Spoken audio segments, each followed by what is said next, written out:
Oke, bismillahirrahmanirrahim. Assalamualaikum warahmatullahi wabarakatuh. Waalaikumsalam warahmatullahi wabarakatuh. Ahlan wa sahlan. Kaifa halukum ayyuhal ikhwani? Ya. Ananda dan ibunda yang kami cintai karena Allah Subhanahu wa taala. Alhamdulillah, ya. Kita masuk ke sesi kedua, ya. Kemarin Ustaz sudah menyatakan bahwasanya ada pahala yang diberikan oleh Allah Subhanahu wa taala atau ada ampunan yang diberikan oleh Allah Subhanahu wa taala dari hari per hari, 2 pekan sekali, dan per pekan dan per tahun serta dari umroh dan umroh, ya. Sementara tadi Ustaz mengatakan bahwasanya per hari itu adalah sholat 5 waktu, Ustaz, ya. Ya, Masya Allah, ya. Sementara per pekannya 2 kali pengampunan diberikan oleh Allah Subhanahu wa taala tersebut adanya di ketika hari Senin dan hari Kamis. Makanya situ di sunnah Rasulullah untuk berpuasa, Ustaz, ya. Masya Allah, ya. Terus yang ketiga yaitu per pekan, antara pekan dengan pekan, ya. Yaitu di hari Jumat ke Jumat, ya. Ini biasanya ini untuk bapak-bapak laki-laki, Ustaz, ya. Sementara untuk ibu-ibu bagaimana nih, Ustaz, ya? Nanti kan kita jawab saja. Masya Allah, ya. Terus yang ketiga, yang keempat itu dari idul ke idul, dari Ramadan ke Ramadan, Ustaz, ya. Per tahun. Per tahun, Masya Allah, ya. Terus dari umroh dan ke umroh, ya. Sebelum kita masuk pertanyaan tadi, Ustaz, ya, bagaimana sih kalau untuk ibu-ibu ini enggak ada sholat Jumat, Ustaz, kan? Bagaimana pahala yang akan didapat, ampunan yang akan didapat oleh Allah Subhanahu wa taala, Ustaz, ya? Tapi sebelumnya kita jawab nih, Ustaz, tentang tips-tips tadi untuk menjaga amal tetap kita fitrah selama berada di luar Ramadan, Ustaz. Tafadhal, Ustaz. Baik. Assalamualaikum warahmatullahi wabarakatuh. Waalaikumsalam warahmatullahi wabarakatuh. Alhamdulillah wassalatu wassalamu ala Rasulillah wa ala alihi washabihi wa wala, amma ba'd. Ananda, ayahanda dan bunda yang kami muliakan. Alhamdulillah, kembali kita bersyukur Allah Subhanahu wa taala. Baik, untuk menjawab pertanyaan tadi, tips-tipsnya yang pertama sekali kita memang harus menjaga. Menjaga saja, ya? Menjaga. Oleh sebab itu kan kita harus tahu mana yang baik, mana yang buruk. Nah, semampu daya kita meninggalkan seluruh perbuatan-perbuatan buruk sekecil apapun. Semampu daya kita. Nah, kemudian yang kedua, memperbanyak amal saleh. Masya Allah. Walaupun amal saleh itu sedikit tapi continue, seperti yang kita sampaikan pada pertemuan sebelumnya. Nah, jadi dengan kita memperkecil gitu ya, memperkecil volume perbuatan-perbuatan yang mengandung dosa ini, diharapkan kesucian yang telah kita dapat selama bulan puasa ini akan bertahan. Nah, walaupun seandainya namanya ya manusia kan tidak mampu, kan gitu ya. Betul bersih, mempertahankan bersih kan manusia tidak mampu. Tapi dengan ketemu Ramadan berikutnya, Allah Subhanahu wa taala akan hapus gitu ya. Akan hapus lagi dosa-dosa. Berarti dosa sebelum pun dihapus oleh Ramadan tersebut, ya. Masya Allah. Masya Allah, luar biasa. Kemudian juga kalau kita perhatikan, kita cermati, kita tadabburi ayat Al-Quran dan hadis Nabi SAW itu luar biasa. Ramadan, Syawal, Zulqa'dah, Zulhijjah. Di Zulhijjah nanti kita mendapatkan lagi keampunan. Rasulullah SAW mengatakan Al-Hajjul Mabrur, sambungan hadis yang telah kita sebutkan. Al-Hajjul Mabrur laisa lahul jazaa illal jannah. Haji yang mabrur tidak ada balasannya melainkan surga. Masya Allah. Nah, Ramadan, Syawal, Zulqa'dah, Zulhijjah. Bagi yang berhaji gitu ya. Iya, Ustaz. 3 bulan yang lalu dia sudah Ramadan bersih. Bagi yang haji dan hajinya betul-betul karena Allah Subhanahu wa taala, tidak melakukan perbuatan yang tidak baik dan sebagainya, maka balasannya kata Rasulullah adalah surga. Tidak ada balasan yang lain. Tidak ada balasan lain kecuali surga saja. Haji mabrur, Masya Allah. Bagi yang tidak berhaji, berdasarkan hadis yang sahih juga, puasa Arafah. Yang tidak berhaji, puasa Arafah, amal ibadahnya. Iya, puasa Arafah 1 hari. 1 hari. Rasul mengatakan bahwasanya puasa Arafah itu dapat menghapus dosa 2 tahun. Masya Allah. Dosa 1 tahun sebelum puasa dan 1 tahun setelah puasa. Kalau ditarik 1 tahun sebelum puasa Arafah, ditarik itu kan ketemu dengan Ramadan. Dengan Ramadan, iya, Ustaz. 3 bulan. Iya, betul Ustaz. Kemudian 1 tahun ke depannya. Nanti tahun depan puasa lagi, tarik lagi ke belakang, kan begitu? Luar biasa. Memang betul-betul Allah Subhanahu wa taala berikan peluang pengampunan yang luar biasa.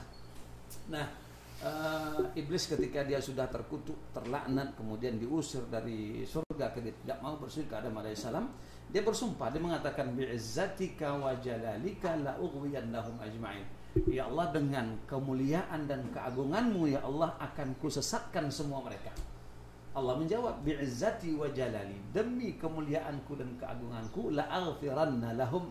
Allah mengatakan sungguh akan kuampuni dosa mereka madamu yastaghfirunani, selama mereka minta ampun kepadaku. Berarti fitrah manusia itu Ustaz membuat kesalahan Ustaz ya? Bisa, ya. Tetapi maksudnya Allah Subhanahu wa taala menyukai seorang hamba yang mengampun. Iya. Masya Allah. Jadi yang aib itu, yang masalah itu bukan seseorang berbuat dosanya sesungguhnya, tapi orang yang berbuat dosa yang tidak mau bertobat. Itu yang aib sebenarnya Ustaz ya? Yang aib sesungguhnya. Berbuat dosa tidak mau bertobat. Kenapa? Karena sifatnya nafsu yang dimiliki oleh manusia itu cenderung ingin berbuat sesuatu kesalahan ke apa karena saya? keinginan cukup besar untuk mencapaikan keinginan ini. Kadang-kadang harus ada dosa yang dia langgar, dia kerjakan, akhirnya tidak terbendung, akhirnya dikerjakanlah dosa itu. Namun Allah Subhanahu wa taala memberikan keampunan lewat ibadah-ibadah yang banyak, itu luar biasa. Masya Allah.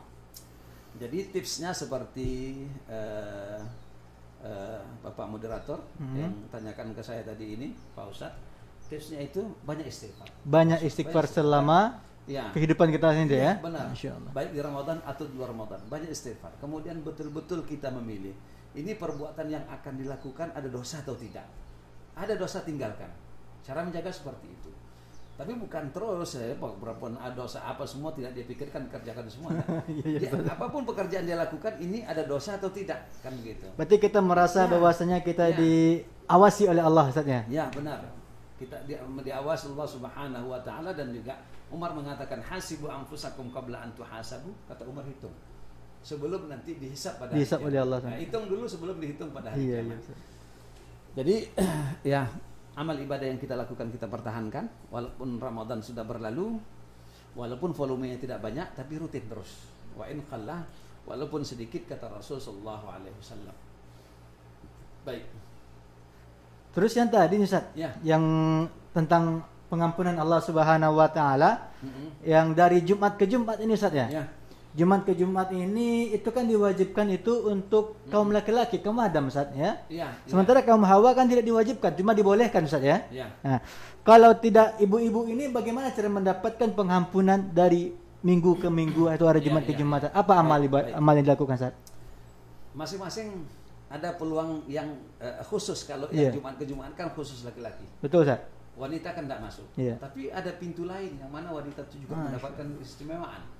Rasul mengatakan bahwasanya Allahumma shalli ala Sayyidina Muhammad, Rasul mengatakan siapa saja, wanita mana saja, iza sallat salataha khamsaha, ayyuma mar'atin sallat khamsaha wa samat sawmaha wa ahsanat farjaha wa ata'at zawjaha, qila laha yaumal qiyamah udkhulil jannata min ayyi babin syi'ti. Rasul sallallahu mengatakan wanita mana saja dia salat 5 waktu.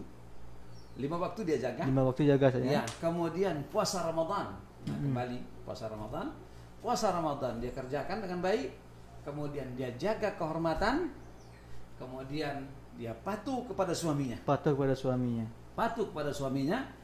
Rasul mengatakan qila laha yaumal qiyamah, dikatakan kepadanya pada hari kiamat, masuk surgalah, silakan masuk surga, silakan pilih pintu mana saja yang engkau mau. Masya Allah, berarti istimewa pada yang lain saya. Pintu mana mau dimasukin silahkan gitu ya. Masya Allah. Nah, untuk masuk ke dalam surga sebelumnya dosa harus diampuni dulu. Iya, betul. Nah, kan artinya apabila wanita itu menjaga, ini tentu wanita beriman gitu ya. Salat 5 waktu dia jaga, kan tidak sulit. Kemudian puasa Ramadan dia laksanakan juga tidak sulit. Memang kewajiban dia Ustaz ya. Kalau nanti ada yang tinggal karena haid, nanti kan diganti ya. Nah, kemudian menjaga kehormatan. Menjaga kehormatan wanita lebih mudah ketimbang laki-laki. Menjaga kehormatan. Kemudian setelah itu patuh ke suami. Barangkali mungkin di sini, wallahu alam, kita tidak tahu. Patuh ke suami dalam artian hal yang baik, seluruh hal yang baik. Mungkin segala perintah suami yang baik itu patuh saja.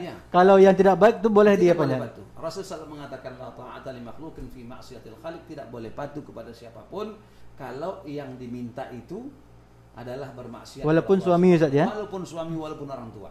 Kalau yang diminta itu sesuatu yang tidak dibenarkan Allah Subhanahu wa taala, kan sesungguhnya istimewa tuh patuh ke suami, maka pada hari akhirat mendapatkan balasan yang cukup besar, dipersilakan masuk surga, silakan pilih pintu mana saja yang diinginkan. Masya Allah. Nah, kita kan tahu pintu surga itu ada 8. Di Ya. antaranya adalah babus salat, pintu salat. Ini orang yang salat 5 waktu yang beres.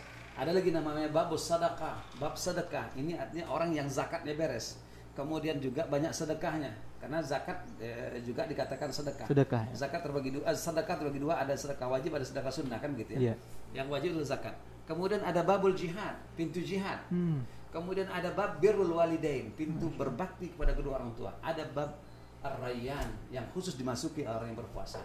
Nah, kan hebat nih, seorang wanita boleh pilih pintu mana saja. Karena dia mengamalkan semuanya, Ustaz ya. Nah, padahal Masya tidak Allah. berjihad. Iya, iya, iya. Boleh masuk dalam pintu jihad, padahal tidak berjihad.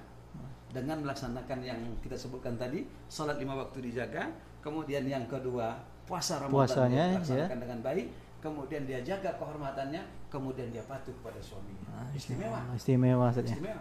Bahkan wanita yang patuh kepada suami, tidak hanya dia saja yang mendapatkan keistimewaan pada hari akhirat, boleh pilih pintu surga yang mana saja yang dia inginkan, Ya. bahkan kedua orang tuanya mendapatkan keampunan dari Allah Subhanahu. Kedua orang tua si istri gitu ya. Iya. Masya Mendapatkan Allah. Mendapatkan keampunan dari Iya. kesolehan, ketaatan dari seorang si istri Iya. tersebut. Iya. Masya Allah. Kan bukankah cerita yang selalu kita dengar seorang wanita yang orang tuanya sakit, dia tidak bisa menjenguk, Iya, betul, karena Ustaz. suaminya Iya, pergi, betul. suaminya meninggalkan pesan jangan kemana-mana sebelum suaminya pulang, karena suaminya mencari nafkah berdagang. Iya, betul. Suaminya belum pulang, orang tuanya sakit, bukannya jauh, masih di kota Madinah.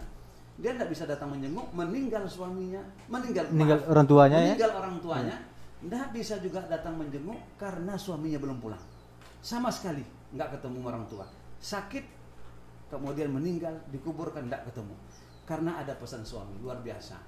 Jadi hal ini membuat keluarga kan kurang nyaman. Iya, betul. Tapi sampai berita ini kepada Rasulullah SAW, Rasul mengatakan orang tua kalian yang meninggal, ayah kalian yang meninggal itu sudah Allah ampuni dosanya karena anak perempuannya yang tidak datang menjenguknya. Luar biasa. Masya Allah. Kok bisa orang tua dapat nih?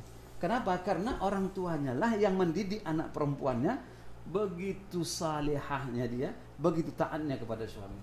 Jadi balasannya tidak hanya untuk dia. Seorang istri patuh ke suami dalam hal yang seluruh yang baik yang diminta oleh suami, tidak hanya dia mendapatkan kebaikan pada hari akhirat Untuk berupa dirinya saja, Ustaz ya. kebebasan memilih pintu surga, tapi kedua orang tuanya juga mendapatkan keampunan pada hari akhirat karena orang tuanya lah yang mendidik anaknya. Subhanallah, luar biasa. Nah, tadi kan mungkin barangkali ibunda kita agak sedikit cemas, risau. Iya, betul, Ustaz. Iya. Karena Jumat ke Jumat ini Saya yang nak laki-laki melakukan ini, tidak gitu saya. kami tidak pergi Jumat. kan? Iya, iya. Tapi ada pintu lain yang Allah Subhanahu wa taala berikan bahkan luar biasa. gitu. Masya Baik. Allah. Ya, Masya Allah ya Bunda ya. Nanda sekalian yang ada di rumah ya. Pemaparan Ustaz tadi sungguh sangat luar biasa gini ya. Ini ada pertanyaan lagi nih Ustaz. Ya. Tentang mungkin selama ini ananda kita atau anak kita di rumah nih Ustaz, kebiasaannya ya. Kebiasaan ketika merayakan sebuah hari kemenangan yaitu Idul Fitri, ya, mereka itu biasanya ramai nih Ustaz. Ya. Ngumpul-ngumpul sambil mereka membeli petasan. Ya. Membeli petasan, beli pakai uang dibakar melalui petasan Ustaz. Petasan ya. Iya, itu bagaimana hukumnya Ustaz? Atau bagaimana cara biar anak-anak kita ini bisa bahwasanya ini ada suatu hal yang tidak baik gitu Ustaz. Tafadhol Ustaz. Baik. Kita sampaikan kepada seluruh ananda kita Iya, betul Ustaz. untuk gitu ya, menahan diri. Karena ini sesungguhnya bukan tradisi kita. Bukan tradisi kita Bukan berarti. tradisi kita dan bukan juga menyambut kemenangan. Minal aidin wal faizin, gitu, menyambut kemenangan kita Iya. telah selesai berpuasa dengan mercon. Dan juga tidak menyambut Ramadan dengan mercon. Dan tidak juga mengisi malam-malam Ramadan itu dengan mercon. Tidak sebenarnya ya. Tidak benar seperti itu. Tapi alhamdulillah kita lihat 2 tahun belakangan ini sudah jauh berkurang. Masya Allah, berarti ada Iya. hikmah di balik pandemi ini saja. Ada hikmah di balik pandemi. Kenapa? Orang sudah berpikir, orang tua berpikir sudah untuk membakar uang. Kan? Iya, iya, betul. Kenapa mencarikan uang itu sudah sulit? Kan begitu. Nah, sekarang uang dibakar, ditembakkan ke langit. Memang nampak indah, kan begitu, nampak indah. Sesaat ya. Iya, sesaat. Tetapi sesungguhnya ini mubazir. Kalau dikumpulkan ya, semua uang yang dibakar ya, selama mungkin Ramadan, tambah lagi hari raya, itu dikumpulkan, kemudian diinfakkan kepada fakir miskin anak yatim, itu luar biasa. Masya Allah, Ya, betul. luar biasa. Nah, kita harus berpikir lebih jauh kan gitu ya, terutama kepada ayahanda dan bunda. Kita harus berpikir lebih jauh. Ini nikmat diberi oleh Allah Subhanahu wa taala untuk dimanfaatkan. Iya betul. Jangan nikmat itu dihambur-hamburkan. Karena pada hari akhirat Allah Subhanahu wa taala akan tanya, nikmat ini atau harta ini ditanya pertanyaan dua, min aina iktasabta wa fima anfaqta. Dari mana engkau dapat dan kemana engkau gunakan. Nah, ini nikmat Allah Subhanahu wa taala berikan, kemudian kita bakar, tembakkan ke langit, memang indah. Kadang-kadang ada yang satu buah itu sampai 20.000 gitu. Iya betul. Nah, ini kalau seandainya diberikan kepada orang fakir miskin, Lebih bermanfaat ya Ustaz ya. sangat bermanfaat, sangat bermanfaat luar biasa. Mereka bahkan lebih membutuhkan nih Ustaz ya. Membutuhkan. Kan lebih baik gitu ya. Ketimbang nanti Allah Subhanahu wa taala menarik nikmat itu dari kita, karena apa? Karena Allah melihat kita tidak menggunakannya dengan yang baik kan. Gitu. Berarti sama dengan mubazir tuh bahasanya. Ya, memang mubazir. Maka kita ingatkan kepada seluruh ananda-ananda kita untuk meninggalkan itu. Janganlah kita lakukan kan gitu. Satu. Iya betul. Satu dari sisi mubazir. Yang kedua, mengganggu. Iya betul Ya, Ustaz, betul Ustaz iya. Mengganggu orang yang sedang beribadah, mengganggu orang yang sedang salat tarawih, atau mungkin nanti malam-malam mungkin masih ada yang meletuskan tembakan jam 11 malam atau jam 10 malam, mengganggu orang yang sedang tidur. Nah, apalagi kalau pertukaran tahun yang jam 00, jam 12 tepat gitu ya. Iya, orang lagi betul. nyenyak tidur, kemudian di situ kita nyulut dengan suara dentuman yang sangat keras. Orang yang sedang tidur akan menyumpah, akan mendoakan kita yang macam-macam. Berarti mendapatkan Ya. doa macam-macam dari orang yang Ya, terzolimi ya. itu bahasanya. Terzolimi berarti saya. Dan memang Rasulullah SAW memang melarang sahabatnya kan gitu, mengganggu orang lain dengan mengeraskan suara. Padahal suara yang keras itu adalah suara bacaan Al-Quran Al-Karim. Rasul sedang i'tikaf di masjid, kemudian Rasulullah SAW mendengar sahabat membaca Al-Quran. Sebagai riwayat mengatakan sedang sholat, suaranya kencang. Kencangnya suara Al-Quran Al-Karim yang dibaca oleh sahabat itu tidak menggunakan mikrofon. Iya betul. Tapi karena mereka ramai, jadi masing-masing membaca suara kencang, sehingga masjid itu terdengar suara yang keras baca Al-Quran. Rasul singkapkan tabir, beliau berada dalam tabir tempatnya i'tikaf beliau. Rasul mengatakan bahwasanya ketahuilah sesungguhnya setiap kalian, kata Rasulullah SAW, bermunajat kepada Allah Subhanahu wa taala. Kata Rasul, sungguh jangan ada di antara kalian mengganggu yang lain, dan jangan, kata Rasulullah SAW, keraskan suara di saat membaca Al-Quran Al-Karim. Baca Al-Quran saja yang di dalam masjid tidak menggunakan mikrofon, di malam hari Rasul bilang Pelankan apalagi iya, suara mercun saja. suara Ya? mercun yang tidak ada manfaatnya sama sekali gitu kan. Bahkan suaranya itu bukan lagi, Bukan merdu saja. ya, bukan merdu, bukan suara yang orang membaca Al-Quran. Jika dibandingkan dengan suara mercun jauh lebih Jauh suara lagi, dentumannya iya, itu. betul. Apalagi ini tengah malam orang sedang tidur dan sebagainya. Maka kita sangat berharap kepada anak-anak kita supaya anak-anak kita beda gitu ya. Iya betul. Jangan ikut gitu ya anak-anak yang tidak berpendidikan kan gitu. Supaya anak-anak kita beda. Kalau memang ada uang dikasih orang tua, ya sudah masukkan ke dalam tabungan. Tabungan ini akan diinfakkan kepada orang yang tidak mampu kan begitu. Betul Ustaz. Nah, jangan kita gunakan beli mercon kemudian dibakar ledakan, ini sangat-sangat tidak baik, sangat-sangat tidak baik. Mudah-mudahan ya Bapanda Ibunda, Ayahanda Ibunda juga bisa mengawasi. Bisa mengawasi di Ya, rumah saja. Ya. Dan saya tidak, alhamdulillah, saya tidak pernah membelikan anak gitu ya, mercon petasan sebagai, tidak pernah. Alhamdulillah. Sehingga anak pun tidak terbiasa gitu. Kalau Iya. umpamanya ada yang menyulut, lantas mereka melihat, ya terserah. Tapi mereka tidak mau juga. Tidak mau minta untuk beli tidak saja. mau keluar dan mereka tidak mau beli. Nah, gitu. Masya Minta Allah. belikan juga mereka tidak mau karena memang tidak kita biasakan. Baik. Oke, alhamdulillah ya, ananda sekalian, Ayahanda dan Ibunda ya. Mari kita tertib, menjaga tertib selama Ramadan dan setelah selesai Ramadan ya. Salah satunya dengan membunyikan petasan, membeli petasan tadi saja ya. Ya. Sehingga dengan petasan yang kita beli tersebut ada orang yang terzolimi ya. Ya. Yang pertama itu adalah mubazir karena membakar uang saja. Ya. Yang kedua ada orang yang Mengganggu. terzolimi atau mengganggu orang. Ya. Baik itu ketika di Ramadan, kita membunyikan petasan Ramadan, itu mengganggu kekhusyukan orang melaksanakan sholat Ya. tarawih saja. Iya, benar. Dan begitu juga ketika lepas Ramadan, ya. Itu berarti juga mengganggu juga berarti ya. Mengganggu juga. Masya Allah. Ya, bagi Anda dan orang tua, mari sama-sama kita waspadai diri. Ya, mari sama-sama kita mewaspadai anak-anak kita. Ya, kita jaga anak kita. Ya, kita pastikan bahwasanya anak-anak kita itu tidak membeli petasan dari uang yang diberi. Alangkah baiknya uang tersebut disedekahkan ke fakir miskin atau ke anak yatim yang lebih membutuhkan daripada petasan Ustaznya. Insyaallah. Untuk membiasakan anak-anak untuk bersikap baik gitu ya. Untuk membiasakan ya. Untuk memilih mana yang baik gitu ya. Masya Allah. Ya alhamdulillah. Ananda sekalian yang dirahmati Allah Subhanahu Wa Taala, serta orang tua hebat, ya orang tua kami yang hebat-hebat yang diridai oleh Allah Subhanahu Wa Taala ya. Sebelum kita closing Ustaz ya, mungkin ada beberapa hal mungkin yang akan Ustaz sampaikan ya. Sebelumnya kita sampaikan kepada pemirsa yang ada di rumah, jangan lupa like, comment, subscribe, and share apabila konten-konten kita ini menarik ya. Ya Ustaz, silakan Ustaz dilanjutkan, mungkin ada beberapa hal yang ingin Ustaz sampaikan sebelum kita closing Ustaz ya. Baik. Seperti yang kita sampaikan di pertemuan sebelumnya, untuk mempertahankan fitrah. Iya betul Ustaz. Bersih. Keampunan Allah Subhanahu Wa Taala berikan tadi ini, yang pertama memang kita harus melihat pekerjaan yang atau amal perbuatan yang akan kita lakukan baik atau buruk. Iya, maka kita harus senantiasa memilih yang baik, tinggalkan yang buruk. Kemudian yang kedua, kita selalu beristighfar kepada Allah Subhanahu Wa Taala, minta ampun Allah Subhanahu Wa Taala. Rasulullah minta ampunnya 100 kali dalam sehari semalam. Kemudian lanjutkan amal ibadah yang baik yang kita lakukan selama bulan Ramadan. Di luar bulan Ramadan Syawal kita lanjutkan semuanya, walaupun volumenya tidak lagi sebesar Ramadan, walaupun sedikit, tapi continue, itulah amal yang terbaik gitu ya, yang dicinta Allah Subhanahu Wa Taala. Kemudian anak-anak kita ya berhentilah menghidupkan petasan-petasan apapun momennya, baik Ramadan, baik Syawal, baik pertukaran apalagi tahun pergantian tahun apapun ya. momennya berhentilah, karena itu bukan kebiasaan kita, itu kebiasaan orang-orang yang tidak beriman. Baik, demikian mungkin sampai di sini pertemuan kita pada hari ini. Kita akhiri dengan doa kafaratul majelis. Subhanakallahumma wa bihamdika asyhadu an la ilaha illa anta astaghfiruka wa atubu ilaik. Assalamualaikum warahmatullahi wabarakatuh. Waalaikumsalam warahmatullahi wabarakatuh.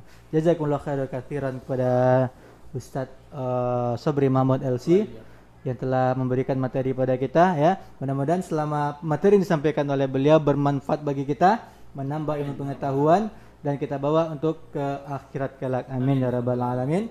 Wabillahi taufiq wal hidayah, waridha wal inayah. Assalamualaikum warahmatullahi wabarakatuh. Waalaikumsalam warahmatullahi wabarakatuh.